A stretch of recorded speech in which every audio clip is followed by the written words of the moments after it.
Je vous souhaite, au nom du comité d'Actares, la bienvenue dans cette aula de l'Unimail et vous remercie pour votre présence. Ce soir est un soir festif pour Actares. C'est une soirée anniversaire car notre association fête ses 22 ans. Et nous nous réjouissons, bien sûr, de la partager avec vous qui êtes venus si nombreux pour suivre nos débats.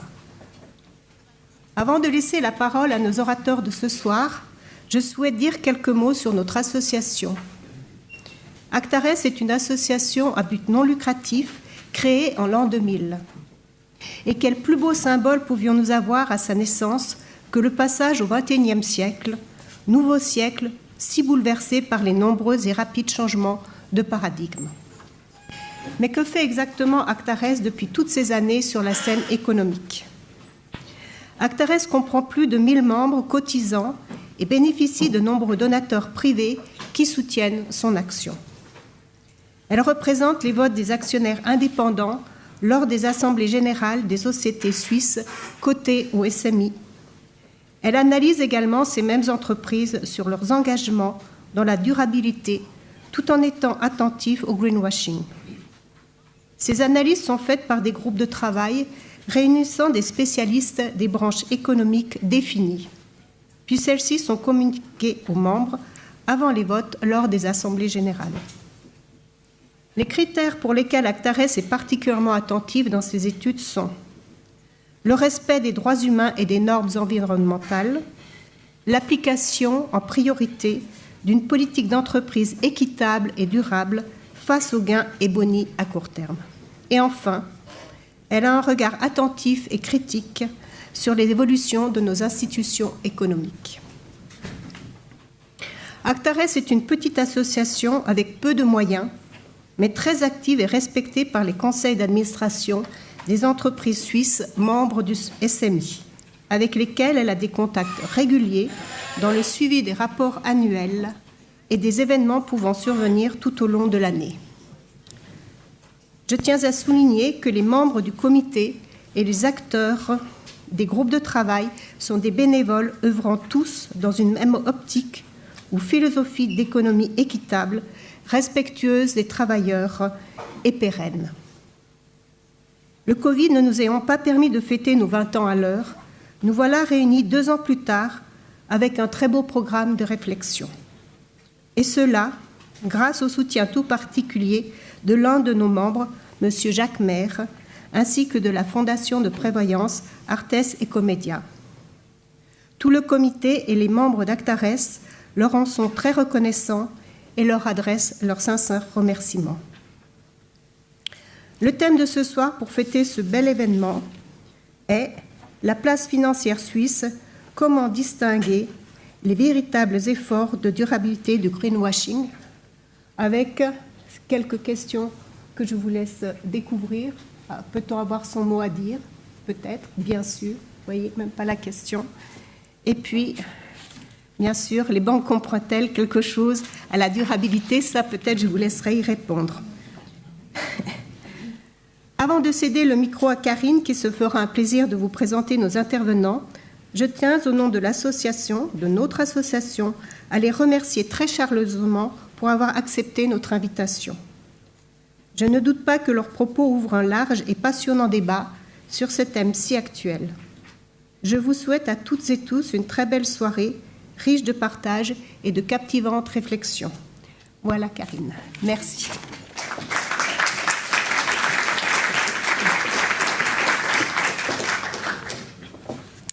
Merci beaucoup, Marianne. Bonsoir à toutes, bonsoir à tous. Alors effectivement, comment repérer, comment distinguer les véritables efforts de durabilité du greenwashing?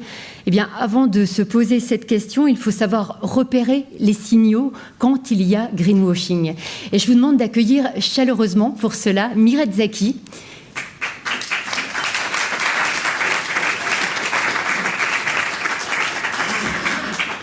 Miret Zaki est journaliste économique. Elle est également l'ancienne rédactrice en chef du magazine Bilan. Et je lui laisse la parole.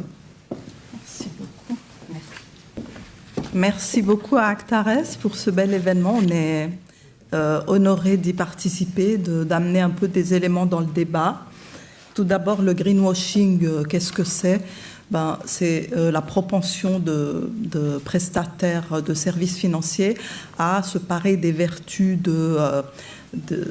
environnementales, sociétales et de gouvernance, c'est-à-dire vraiment vanter leur souci du respect de ces normes dans la sélection de leurs placements pour les clients, alors qu'en réalité, les fonds peut-être ne sont pas du tout respectueux de ces normes ou sont très complaisants avec ces normes. On peut aussi le voir avec les labels de durabilité qui sont par exemple utilisés par les marques textiles. Là aussi, il y a pas mal d'abus, des labels de durabilité sur des marques qui vont utiliser du coton organique mais qui en fait consomment beaucoup trop d'eau, qui vont estimer que le polyester est durable et la soie n'est pas durable, alors que c'est totalement débattable et discutable tout ça. Donc l'abus en matière d'utilisation de n'importe quel label durable ou vert ou écologique ou éthique, c'est quelque chose de très fréquent dans le monde commercial parce que les entreprises y ont vu une opportunité. Et donc, cette opportunité, c'est qu'il y a une demande chez les clients d'être eux-mêmes, d'avoir bonne conscience et d'acheter des produits durables, éthiques, etc. Alors, on va essayer de leur proposer des choses, de les contenter, de leur donner bonne conscience, mais parfois un petit peu à bon compte. Alors, il s'agit pour les investisseurs de eux-mêmes identifier quels indices ils peuvent avoir pour détecter du greenwashing dans les placements.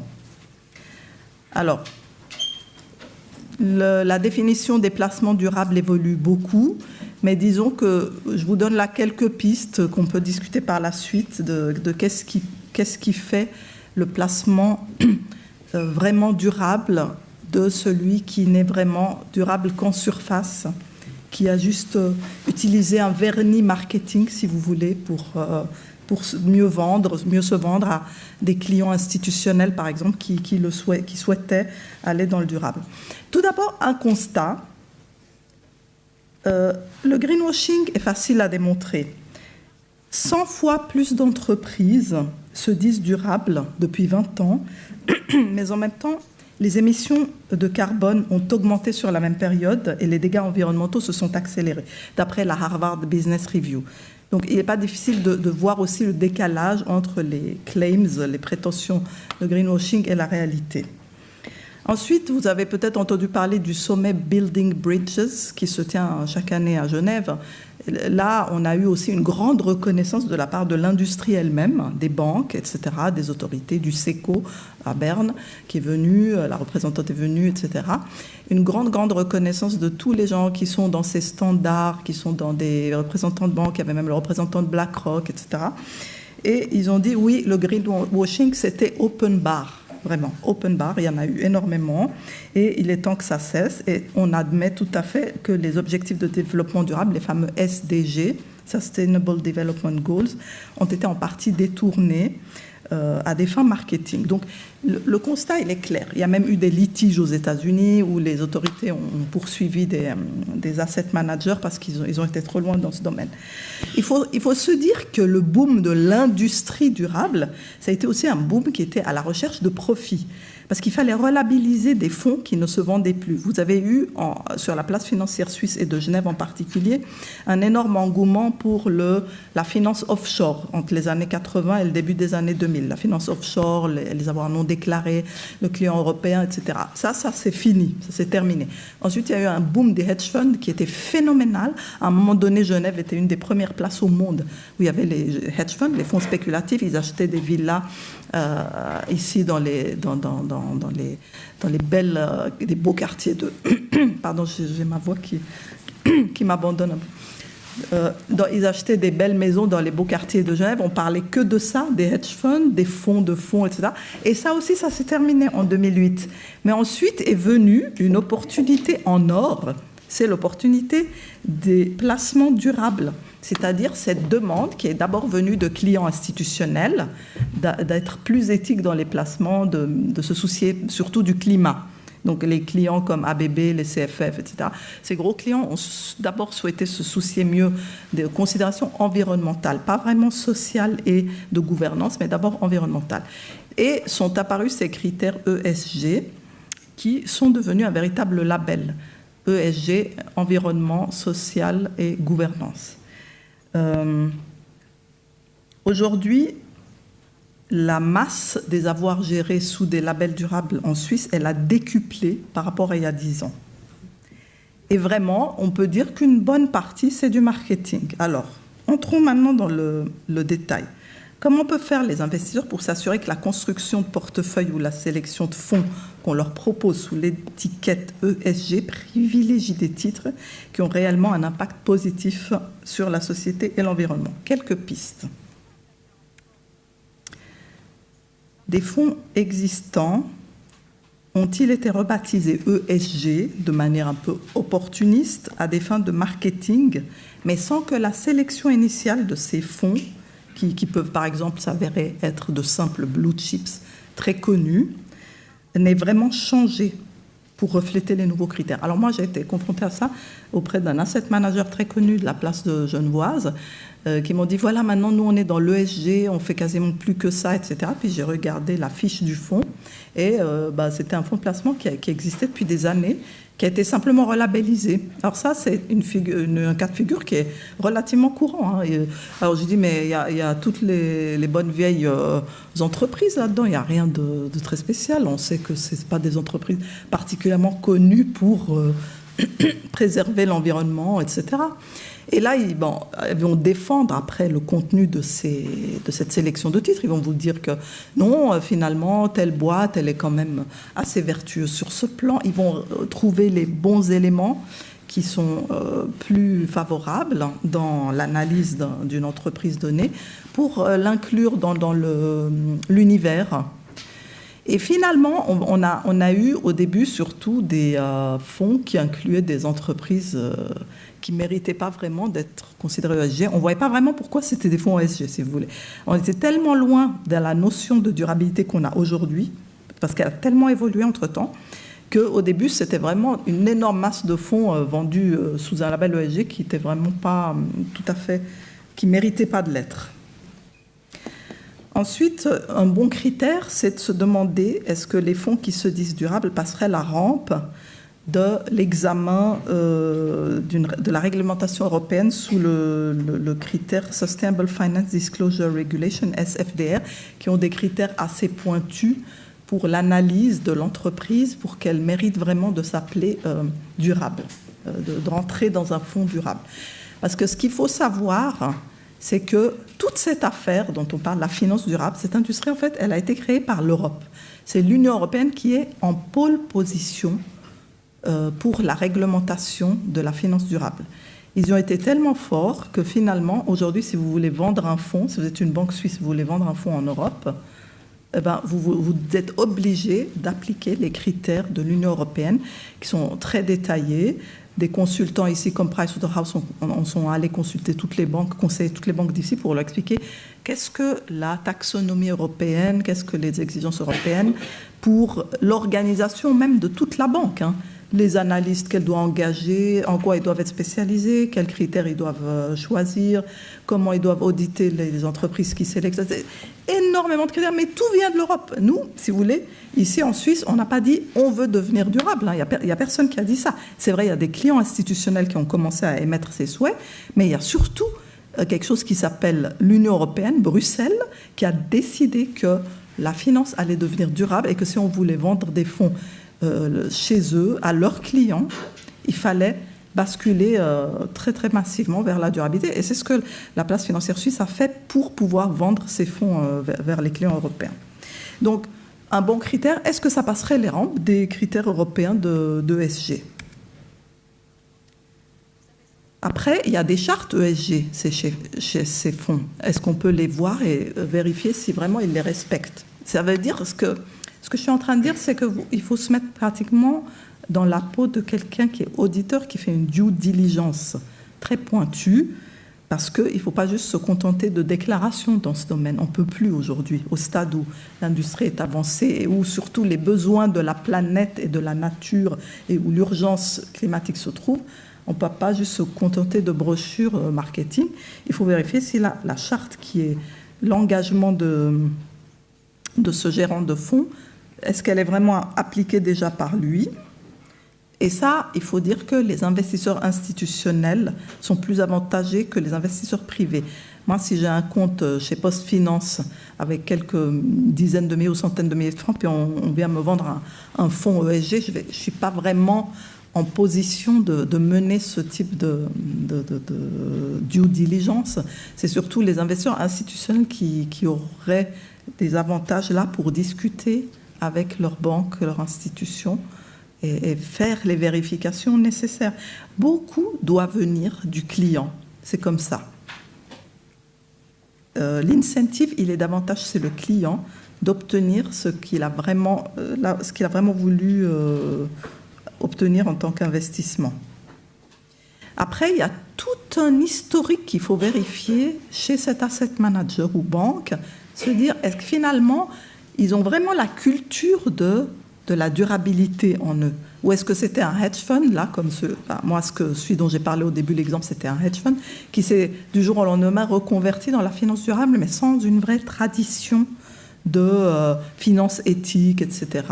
Il y a quelques banques ici de la place qui font de la finance éthique depuis 20 ans. En tout cas, ils avaient une unité spécialisée là-dedans. Ils avaient des analyses qu'ils faisaient. C'était un petit peu un secteur de niche, mais au moins, ils peuvent se réclamer d'un historique par rapport à ça. Ils n'ont pas découvert ça comme ça. C'est comme, je vais prendre l'exemple du Bitcoin. Il y a énormément de gens dans l'industrie financière qui se sont, après 2 heures de briefing sur le Bitcoin, ils se sont vraiment positionnés comme consultants Bitcoin, experts en crypto-monnaie. Et quand vous regardez leur parcours, il y a quelques mois, ils étaient dans les hedge funds, ils étaient dans le trading d'options, de futurs, etc. Donc l'ESG, c'était un peu pareil. Si vous voulez, énormément de gens se sont tout d'un coup convertis à ça. Mais alors, la firme à laquelle vous avez affaire, est-ce qu'elle a une longue approche de ça?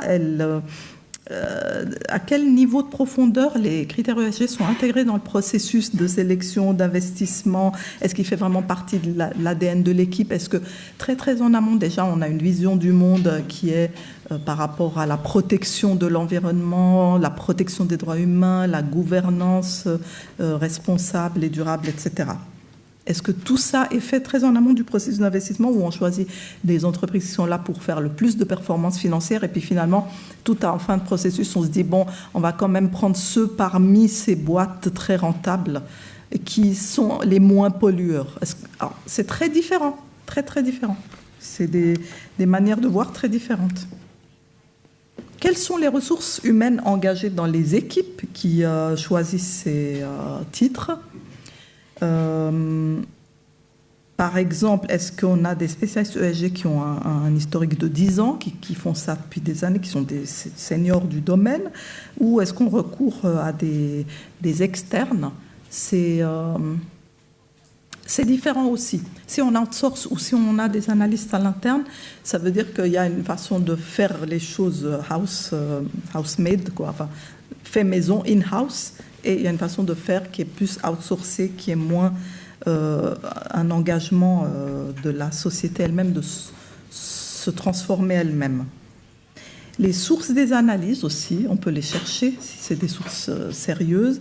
Les ratings, les agences de notation, elles peuvent aussi ne pas être assez sérieuses, elles peuvent faire un travail superficiel. Moi, j'ai vu dans le domaine des labels dans le textile, avec Sustainalytics, qui va chercher, qui définit ses notes en fonction de ce que les marques lui disent. Donc, elle leur dit, est-ce que vous êtes durable, s'il vous plaît? Oui, on est extrêmement durable. D'accord, merci, je vous donne la note maximale. Voilà. Et puis, c'est eux qui la payent. Enfin, c'est vraiment, c'est pas sérieux. Il faut des agences vraiment indépendantes. Mais ça, on le dit depuis 2008, depuis l'éclatement de la bulle des subprimes. C'est quelque chose qui ne change pas. Les agences de rating pourraient faire un travail très, très utile dans ce domaine, mais on n'y est pas vraiment. Et en plus, elles ont des approches différentes. Donc, une agence de rating va dire A et l'autre va dire B. Donc, mais ça, c'est aussi parce que les critères de durabilité utilisés pour une sélection vont être différentes d'une firme à l'autre. Elles ne sont pas uniformisées aujourd'hui. Ça, les banques le disent comme excuse, et elles n'ont pas tort. C'est en partie vrai qu'il y a beaucoup encore de standards, même internationaux, qui rivalisent, et on veut qu'ils convergent maintenant. C'est un des enjeux. Maintenant, est-ce que vous êtes satisfait d'exclure certaines entreprises, c'est-à-dire que vous décidez de ne pas investir dans certaines entreprises? Si un gérant vous dit qu'il exclut une société de votre portefeuille si plus de 5% de son chiffre d'affaires provient d'une activité controversée, est-ce que ça vous suffit ou est-ce qu'il faut que ce soit à partir de 10% du chiffre d'affaires? Il y a des gérants qui ont des critères différents aussi là-dessus. Donc, ça va être plus ou moins complaisant. Et là, c'est aussi à vous de décider qu'est-ce que vous voulez. Quel degré d'exigence vous souhaitez. Après, la société elle-même, disons, on va prendre BNP Paribas comme exemple. Est-ce qu'elle-même est une entreprise durable dans ses pratiques, dans son respect de l'environnement, des droits humains, de la gouvernance? Alors eux, ils étaient là au sommet Building Bridge qui s'est tenu en octobre là à Genève et ils ont dit nous-mêmes on est durable. Alors ça aussi c'est à vérifier, mais disons ils ont un discours sur leur propre durabilité. Ils ont compris qu'une entité qui propose des fonds durables doit elle-même, au niveau de ce qu'elle utilise comme matière première, comme ressource, elle ne doit pas elle-même être un pollueur reconnu. Il ne faut pas qu'elle soit en contradiction flagrante avec les produits qu'elle vend, parce que déjà là, ça enlève pas mal de crédibilité. Alors ça, c'est un bon indice de son engagement par rapport aussi aux produits qu'elle vous propose. C'est comme quand vous demandez à une banque privée, est-ce que vous-même vous avez investi dans les produits que vous nous vendez? Et si elle vous dit oui, on est les premiers à avoir investi. C'est voilà, comme un fabricant de vaccins qui vous dit on a testé nous-mêmes sur nous les vaccins qu'on vous propose. Vous voyez, c'est toujours le degré d'engagement où je fais moi-même ce que je prône qui va me rendre plus crédible. Donc voilà, regardez l'entreprise elle-même. Ensuite, vraiment décidez vous-même de vos propres critères. Il y a des approches différentes. Il y a l'approche de l'exclusion, il y a l'approche de l'engagement. Aujourd'hui, il y a un débat sur ces deux approches. Elles ne se valent pas tout à fait. Si vous décidez d'exclure tout ce qui est polluant, énergie fossile, etc., c'est une chose, mais est-ce qu'il n'y a pas d'autres investisseurs qui vont les acheter quand même, ce qui va leur permettre de continuer? Et si vous décidez de vous engager au sein de ces entreprises pour faire de l'activisme actionnarial, est-ce que c'est sérieux? Est-ce que vous allez réussir? Ou est-ce que vous êtes juste en train quand même de les financer et de leur permettre de continuer à faire leur activité? C'est compliqué, ce n'est pas une affaire facile à trancher, hein. L'engagement versus exclusion, on va dire, il faudrait avoir les deux. Il faudrait à la fois exclure certaines, refuser de s'y engager. Si par exemple vous décidez l'alcool, le tabac ou la pornographie ou je ne sais pas, l'armement, vous n'en voulez pas, vous décidez d'exclure, mais d'autres, vous décidez de vous engager pour les faire changer de l'intérieur. Ça peut être une double stratégie en menant les deux approches de front. Ça, c'est aussi possible. Et dans les deux cas, ce n'est pas gagné. C'est très, très difficile de les faire bouger, hein. Ça, c'est certain. Il faut en être conscient. Donc, en conclusion, on est en train d'aller de la version 1.0 des standards ESG à la version 2.0 pour faire un peu de la novlangue. C'est-à-dire que maintenant, les critères tels qu'ils sont appliqués aujourd'hui, ça ne satisfait pas ni les clients, ni les prestataires eux-mêmes. Il y a une sorte de consensus, ni les autorités. Tout le monde est venu à Building Bridge là, dire que ce n'était pas satisfaisant. Donc, pour parler, tout le monde est d'accord. En parole, tout le monde est clair là-dessus. Il faut des critères ESG appliqués avec beaucoup, beaucoup plus de rigueur, de transparence, d'exigence, un reporting beaucoup plus systématique. Et on est même en train d'aller vers une redéfinition de la durabilité. Au début de l'ESG, la durabilité, c'était on va prendre dans notre portefeuille ceux qui sont les moins pollueurs. Et aujourd'hui, on est à dire il faut ceux qui ont une contribution importante et vérifiable au bien-être de la société et à la transition énergétique. Et on va même aller plus loin, mais ça on en parlera peut-être après dans les questions-réponses, c'est qu'on est en train d'aller vers la chose suivante, de dire il faut avoir un impact clair, il faut avoir un impact sur la nature, il faut avoir un impact sur la protection de la biodiversité, il faut carrément investir dans des boîtes engagées, et donc ça c'est la mission. Donc on a fait un grand pas en avant là, Et on n'est plus du tout heureux en investissant juste dans ceux qui polluent un peu moins que les autres. On n'en est plus du tout. Ça, c'est complètement dépassé aujourd'hui. Alors voilà, redéfinition de la durabilité qui fait que ces critères ESG vont devoir être appliqués avec beaucoup plus de sérieux. Ils vont devoir respecter les normes européennes qui elles-mêmes mettent la barre assez haut. Et il y aura de moins en moins de complaisance. On l'espère en tout cas. Dans ces critères ESG, le S, qui parle du bien-être social des gens, ça veut dire des droits humains, doit se renforcer. Parce que ça, c'est une brèche pour le greenwashing, typiquement. Comme on a vraiment axé beaucoup sur le climat, le S, le social, est resté un petit peu négligé. Vous avez des entreprises qui ne respectent pas vraiment les droits humains. La plupart des nationales, d'ailleurs, on pourrait discuter de leur respect des droits humains. Elles n'ont pas de loi qui les contraignent aujourd'hui à vraiment respecter les droits humains dans les autres pays où elles extraient des minerais et autres. Et par contre, on est plus exigeant sur le climat ou sur des choses très spécifiques au niveau de l'environnement, mais on est un peu négligent sur les droits humains et aussi la gouvernance. On n'est pas très regardant sur la gouvernance non plus. Donc, c'est même pas qu'on applique les trois lettres là de manière équivalente. Et donc, c'est là que s'infiltre aussi le greenwashing. Voilà, je vous remercie. Je ne voulais pas faire trop long. On laisse la place aux autres, à Marc Chenet, l'excellent Marc Chenet.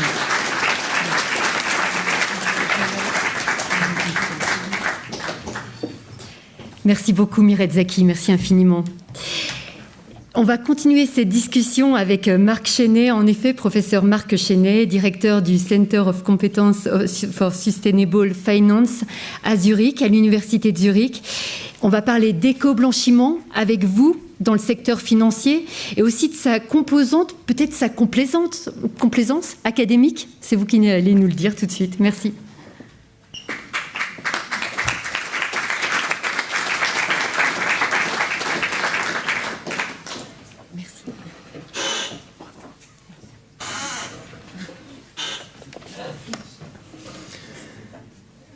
Merci pour votre invitation et votre introduction. J'ai reçu des consignes très strictes en termes de temps de parole, donc pas plus de 2 heures, c'est bien cela. Donc je m'y tiendrai, n'ayez crainte. J'ai l'horloge face à moi. D'accord. Alors, je vais me centrer finalement sur la question qui apparaît dans ce titre. Le greenwashing est-il durable? Et s'il l'est, ou il semble l'être, eh bien, que faut-il faire pour qu'il ne le soit plus? Je vais tout d'abord essayer d'expliquer le cadre dans lequel nous nous trouvons, sur la base de mots-clés, puis me centrer sur la réglementation de l'Union européenne, auquel tu as fait allusion. Je considérerai après ça au hasard Crédit Suisse, voir si c'est durable ou pas, ou si cette déconfiture est durable ou pas.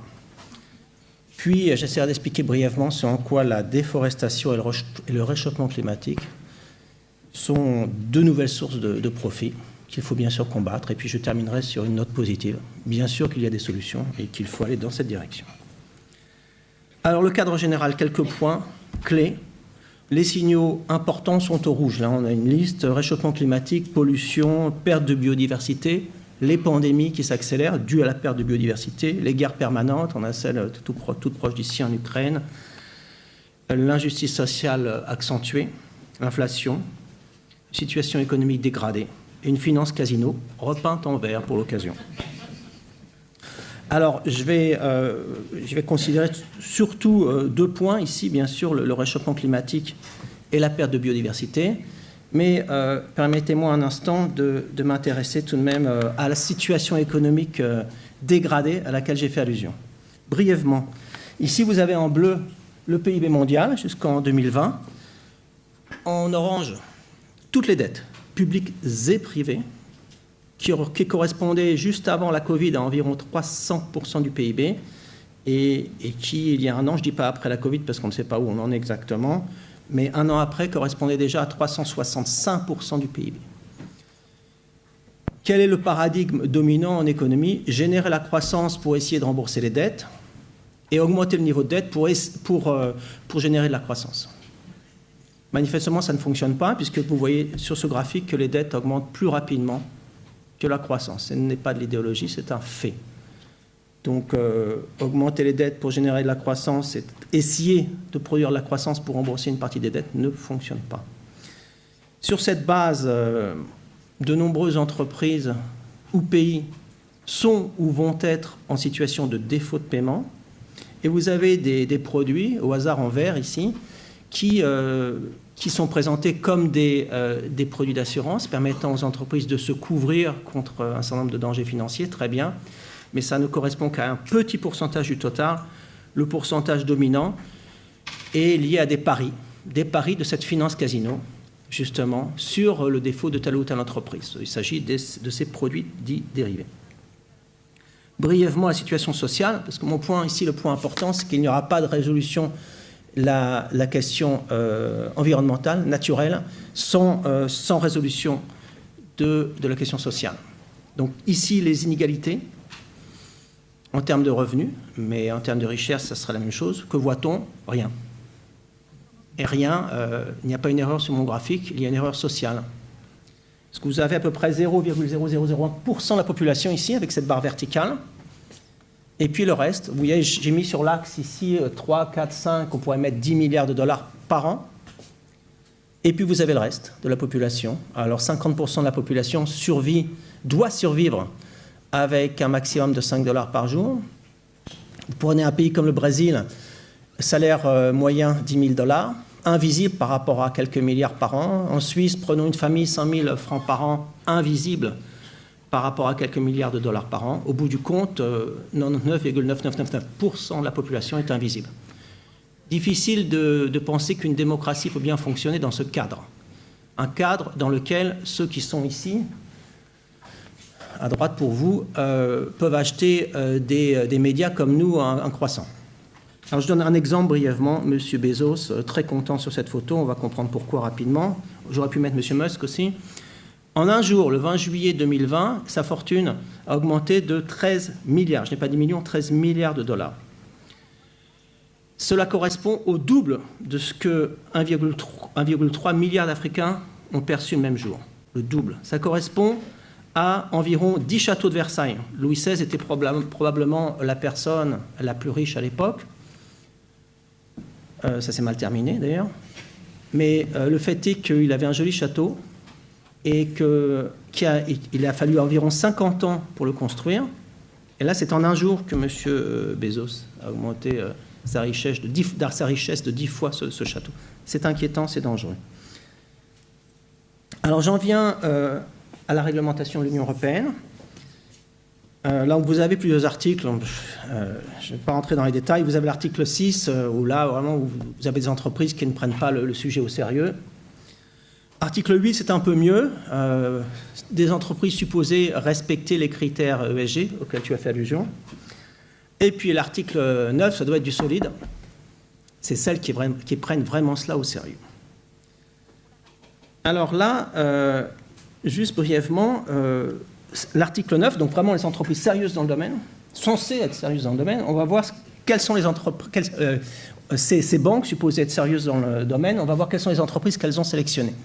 Le plus souvent, vous voyez le pourcentage d'apparition, on va dire Schneider Electric, ça a un sens.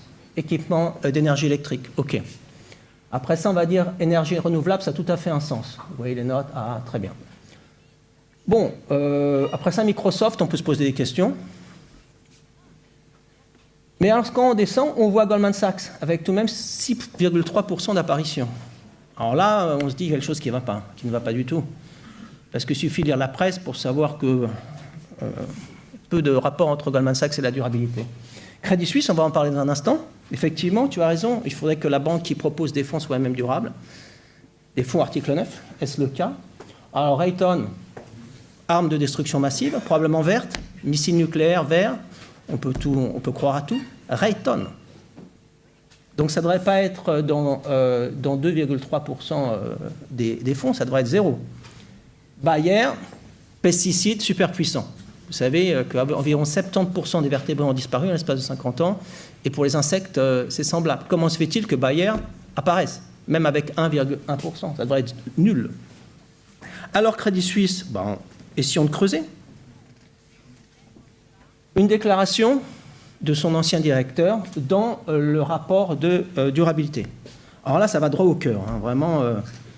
Our new group strategy puts sustainability at the core of our value proposition, etc., etc. Alors on se dit, c'est du sérieux. Puis on continue. Alors là, d'autres membres de la direction, we believe that embracing sustainability in everything we do is essential. Croyez-le bien. To our long-term success, etc., etc. Et puis, alors ils ont une liste de réseaux et d'initiatives. Alors là, il m'a fallu 3 transparents, mais ça me permettra d'aller vite. Tout de même, 3 transparents pour les mentionner. Alors là, vous voyez 2030 Water Resources Group, Equator Principles, Fair Initiatives, Green Bond Principles, mais ils ont tout mis là, je crois, hein, c'est difficile d'en trouver en dehors. Principles for Responsible Investment, Roundtable on Sustainable Palm Oil, impressionnant. Sustainable Finance Geneva, bien sûr, Swiss Sustainable Finance, UN Global Compact, donc là, on est impressionné. Et puis tout à coup, au regard des médias, le doute commence à s'insinuer. Alors là, vous avez le Temps qui apparaît 2 fois, scandale Archegos, Green Seal, vous savez ce qui s'est passé. Et puis en bas, un autre article du Temps, les affaires de Crédit Suisse en Bulgarie, avec celui qu'on appelait le baron de la drogue. Alors là, on commence à se poser des questions. Est-ce que c'est durable, ça ? Et puis, le doute s'insinue tellement qu'il commence à s'installer et qu'il s'installe même de manière durable. Parce que là, si on commence à comparer les performances catastrophiques de cette banque et les rémunérations scandaleuses de la direction, ça commence à poser problème. Donc rapidement, M. Dougan, directeur de l'institution entre 2007 et 2014, a perçu 160 millions de francs environ, et le cours de l'action a baissé de 70%. Un succès. Son successeur, M. Thiam, donc lui, n'a reçu que 64 millions, un loser. Mais c'est logique, le cours n'a perdu que 40%.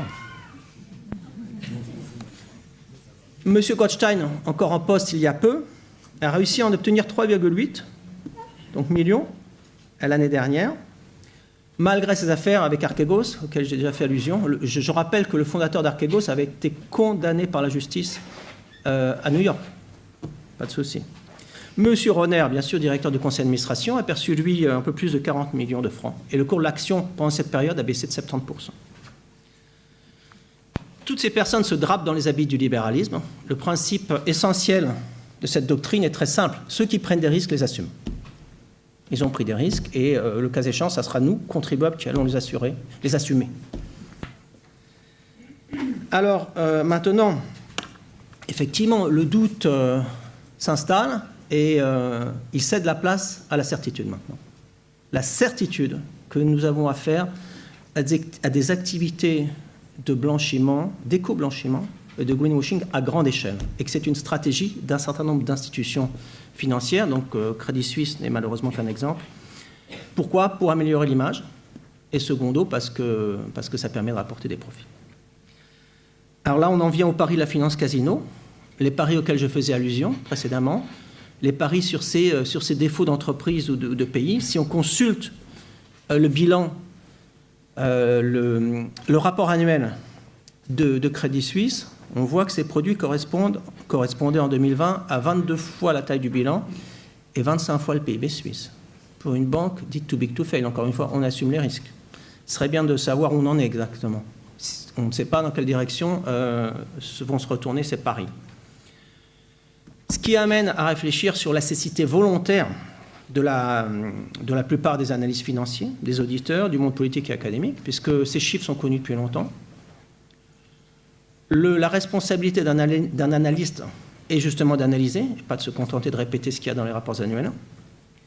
Et puis le monde académique, puisqu'on est dans une université ici, eh bien, les professeurs ont des responsabilités, effectivement. Mais bon, certains perçoivent des compléments de salaire de la part des grandes banques. Alors ça incite à être discret ou être occupé quand un journaliste ou une journaliste pose des questions. Ça pose problème vis-à-vis du contribuable, parce qu'un professeur en Suisse est bien rémunéré pour prendre ses responsabilités. et non pas pour fuir. Alors, je donne un exemple pour être concret d'un pari de la finance casino, pour qu'on sache de quoi l'on parle. Alors, un CDS, vous avez peut-être vu cela dans la presse, Credit Default Swap, dont déjà il y a 3 termes en anglais, tout le monde est un peu perdu, on ne sait pas ce que ça veut dire. Alors, si vous allez sur Google, vous allez trouver une définition. C'est un produit dit dérivé qui permet à son détenteur de s'assurer contre le risque de défaut de paiement d'une entité de référence. Vous voyez, le langage est sec déjà, c'est pas trop ce que ça veut dire. Alors, j'ai préparé un petit graphique pour essayer d'expliquer. Donc là, vous avez une banque qui octroie un crédit à une entreprise X, par exemple 10 millions de francs. Et puis, supposons que le crédit ait été octroyé avant la Covid et que l'entreprise en question soit active dans le domaine du tourisme, hôtellerie, restauration. Et bien sûr, la banque, le temps passant, pourrait s'inquiéter d'un défaut potentiel de l'entreprise, hôtel, restauration, et va acheter un CDS, un Credit Default Swap, qui correspond souvent aux États-Unis à 10 millions de dollars, ici 10 millions de francs suisses, qui permettra à cette institution de s'assurer en cas de défaut. Donc je donne un exemple. Supposons que l'entreprise en question ne rembourse que 3 millions sur les 10. Eh bien, la banque va activer son CDS, son produit d'assurance, et va récupérer la différence, 7 millions dans mon exemple. Très bien, c'est un produit utile qui permet à la banque de se couvrir. Maintenant, je reviens en arrière. Vous trouverez une petite remarque qui est la suivante. Il n'est pas nécessaire d'être effectivement exposé au risque sur l'entité de référence pour entrer dans un contrat de CDS. Je cite. Alors, qu'est-ce que ça veut dire? J'essaie de traduire à nouveau. Il n'est pas nécessaire d'être exposé à un risque pour se couvrir. C'est magnifique, c'est moderne. 21e siècle. Donc, vous n'avez pas besoin de posséder une voiture pour acheter une assurance auto. Ce serait bien? Ça vous plairait? Moi, ça ne me plairait pas, mais qu'est-ce que ça veut dire? Mais c'est bien sûr interdit pour les assurances auto, heureusement. Mais si c'était autorisé, qu'est-ce que ça voudrait dire? Alors, on choisirait dans notre entourage qui? Pas au hasard, bien sûr. La personne qui conduit mal, non, tant qu'à faire. La personne qui conduit mal, et on l'invitera à prendre un apéro avant qu'il ou elle fasse un long voyage en Espagne, par exemple, pour être sûr que, ça demande des choses aussi, qu'elle ait bien un accident, parce qu'on aurait investi tellement d'argent sur sur l'accident potentiel du voisin ou de l'ami en question. Et puis, comme rien n'est réglementé, on achèterait non pas une soi-disant assurance, on achèterait 10, 20, 100. Bien sûr, c'est interdit, puisque si c'était autorisé, on aurait des accidents partout, bien plus dans tous les pays du monde où cela serait autorisé, et ça générerait un chaos, un risque systémique en termes d'accident de la route. Les tenants de ces marchés pourraient nous dire « mais même, c'est utile, ça génère la liquidité sur ces marchés, les produits d'assurance deviendront plus liquides ». Qu'est-ce que ça veut dire si on a bien plus d'accidents? Donc c'est bien sûr interdit partout, dans tous les pays du monde, et pour cela, on n'a pas besoin de milliers et de milliers de pages de régulation. 2 phrases suffisent. Vous possédez une voiture, vous devez vous assurer, acheter une assurance auto, une et une seule. Seconde phrase, vous n'êtes pas autorisé à acheter une assurance auto sur la voiture d'une tierce personne. Terminé. En ce qui concerne ces produits financiers, c'est toujours autorisé, après des milliers et des milliers de pages de régulation aujourd'hui, en novembre 2022. Alors, je continue mon exemple. Ici, le produit est utile, c'est une assurance. Maintenant, supposons que la banque, au lieu de s'assurer contre une perte de 10 millions uniquement, comme c'est le cas ici, puisque la banque n'a octroyé qu'un crédit de 10 millions finalement, supposons qu'elle s'assure contre une perte de 100 millions. Ce serait bizarre. Alors permettez-moi de comparer 2 scénarios. Scénario numéro 1, l'entreprise rembourse les 10 millions, la banque perçoit les 10 millions. Scénario numéro 2, l'entreprise est incapable de rembourser le total de la dette et ne rembourse que 3 millions. Eh bien, la banque va activer ces 10 supposés contrats d'assurance, ces 10 CDS, et va récupérer 10 fois la différence, 10 fois 7, 70 millions. Je résume, la banque maximise son profit quand son client connaît des problèmes financiers. C'est absurde. N'importe quelle entreprise devrait générer des profits lorsque ses clients en génèrent, pas l'inverse. Alors au bout du compte, vous avez une autre banque qui intervient dans ce jeu, qui n'a rien à voir avec l'entreprise, rien à voir signifiant qu'elle n'a pas octroyé de crédit à cette entreprise, qui achète des paris. Le système explose à un moment ou à un autre, et ça a été le cas avec Lehman Brothers, qui est tombé en faillite. Et puis, le contribuable intervient. et paye la facture ou une partie de la facture. Et ça, c'est la finance casino, c'est ce qui doit cesser, parce que ça, bien sûr, ce n'est pas vert. On ne peut pas faire les deux à la fois, il faut choisir. Alors là, pour des données particulières par rapport à ces produits, à ces paris, en Suisse, le groupe SIX, donc la bourse suisse, publie régulièrement, ou est censé publier régulièrement, des chiffres. Alors tout le monde est assis, ou presque, mais il vaut mieux, parce que vous voyez, en mai 2021, pour les dérivés sur equity, donc là c'est les dérivés, sur equity, qui sont là, ça veut dire sur action, je poursuis, j'arrive à un montant, 38 millions de milliards de francs, seulement pour la Suisse, donc pour les institutions financières basées en Suisse, donc suisse ou étrangères, et pour leurs clients, en Suisse ou à l'étranger. Ce montant correspond à peu près à 50 000 fois le PIB de la Suisse. 50 000 fois le PIB de la Suisse. Il faut savoir, parce que si ça dérape, c'est nous qui payons la facture. Bon, point 4, des banques qui se présentent comme étant vertes, bien sûr, participent à la déforestation au Brésil. Donc là, maintenant, on va se centrer sur UBS brièvement. Je cite la Société pour les peuples menacés. UBS finance les entreprises agricoles controversées, c'est le moins qu'on puisse dire. Je cite, par le biais de sa banque d'investissement brésilienne, UBS a injecté des fonds d'investisseurs mondiaux dans les deux groupes agricoles, Brasilagro et Marfrig. Les deux entreprises sont impliquées dans de graves cas de déforestation non autorisée, de destruction de l'environnement et de violation des droits humains, etc., etc. Selon ces indications, UBS a pour objectif de faire partie des plus grandes banques d'investissement d'Amérique du Sud. Pour cela, elle apporte aussi son soutien à des groupes agricoles douteux au Brésil. Mais UBS est verte, bien sûr. Elle a signé à peu près une liste aussi longue que celle de Crédit Suisse. J'en viens à l'Arctique, parce que ça apparaît encore moins dans la presse que l'Amazonie. Il y a un étudiant à Zurich en géographie qui fait sa thèse sur les activités en Arctique. Il a accès à des données satellitaires. La nuit, vous voyez autant de lumière au-dessus de l'Arctique qu'à Paris ou à Londres. Mais bon, je crois qu'il habite un peu... Dans l'Arctique, il y a un peu moins de monde qui habite. Donc c'est dû à quoi? À quoi sont dues ces lumières? Elles sont dues aux activités de forage à grande échelle qui sont financées par certaines banques. C'est le réchauffement climatique. Certains en profitent éhontément. Comme peu de personnes habitent là-bas, il n'y a quasiment pas de couverture médiatique de tout ce qui se passe là-bas. Donc, la question est de savoir quelles sont les banques qui sont actives, qui financent ces forages. Alors, la première, celle qui arrive en haut, c'est JP Morgan, qui a octroyé des crédits à des sociétés comme Shell, Gazprom et Total Energy pour un montant de 18,6 milliards de dollars. Après ça, on trouve Barclays, Citigroup, BNP Paribas, dont on parlait tout à l'heure, qui arrivent en 4e, 6e et 7e position. Et puis, bien, après ça, vous trouvez Goldman Sachs, Crédit Suisse au hasard, avec des prêts aussi qui interviennent. On ne peut pas être vert ou prétendre l'être et financer le forage en Arctique. Il faut que les choses soient dites clairement à un moment ou à un autre.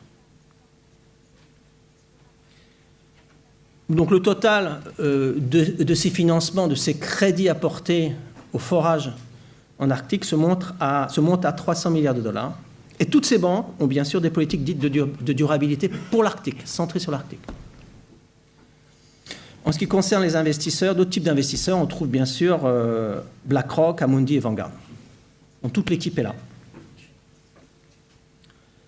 Alors, il est mentionné parfois, et c'est une discussion qu'on a avec le WWF, que l'hypothèse que la procédure suivante serait une solution, considérer la nature comme capital. Donc ça revient à mettre un prix aux espèces, à la nature. Je suis convaincu que ce n'est pas la solution. D'abord, pourquoi? Donc ça veut dire considérer la nature, finalement, en termes d'utilité pour nous. Mettre un prix aux espèces. Alors on va dire, bon, pour les abeilles, c'est facile, elles produisent du miel. Très bien. Alors qu'est-ce qui va être fait? On va calculer la valeur du miel produit chaque année. Très bien. Les ours polaires, qu'est-ce qu'on va dire? Ils sont de gros paresseux, on n'a pas besoin d'eux, ça sert à rien. Qu'est-ce que ça veut dire, cette approche? Et puis, est-ce qu'on se pose une fois la question de savoir quelle est notre valeur, nous, humains, par rapport aux autres espèces, alors qu'on les détruit à grande échelle? L'essentiel est bien de comprendre que ce qui a de la valeur n'a pas de prix. Alors, vers de nouveaux, je serais même à l'heure, vers de nouveaux modèles sociétaux, économiques et financiers, bien sûr, mais c'est urgent. Il faut sortir de l'impasse actuelle et vite. J'ai mentionné en introduction cette longue liste de graves problèmes. Le système actuel ne semble pas apte à les résoudre. Soyons clairs. Donc il faut changer de paradigme, il faut changer de manière de fonctionner, et rapidement. Pas en 2050, c'est maintenant que ça se joue. Diminuer la consommation d'énergie et vivre de manière sobre et respectueuse de l'environnement, bien sûr. Parce que beaucoup font allusion aux solutions technologiques. Les moteurs s'améliorent, on va utiliser des voitures électriques. Je vous cite brièvement quelques chiffres. Il y a environ 40 ans, il y avait environ 2,3 personnes par voiture. Aujourd'hui, c'est 1,5. Le poids d'une voiture, 700 kg environ, il y a 40 ans, maintenant 1,4 tonne. Alors la question n'est pas de rouler en Tesla. La question est de savoir qu'on peut marcher à pied aussi, qu'on peut vivre de manière sobre, qu'on peut utiliser des transports en commun. On peut faire beaucoup de choses sans ces voitures-là. Réduire les inégalités sociales, c'est évident, et vite.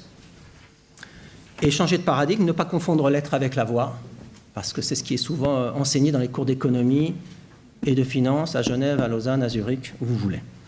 Pour conclure, je reviens à ma question initiale. Le greenwashing est-il durable? Il semble l'être, mais il faut tout faire pour qu'il ne le soit pas.